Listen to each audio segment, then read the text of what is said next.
possessions. You shouldn't say such things about a nice young woman. Of course, you and I are very much alike. I like things controlled, as do you. Now, let's see here. A gift to my goldfinch friend. I don't think so. You see, I learned when you took my sister from me.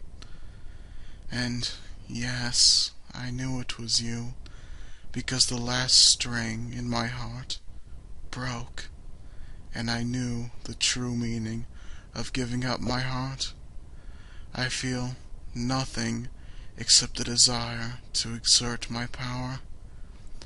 For that, I need you. Immortality, for one, would make the process endless, and my own world would allow my populace to grow in the fear of my control. Now, let's just relax you. What do you say?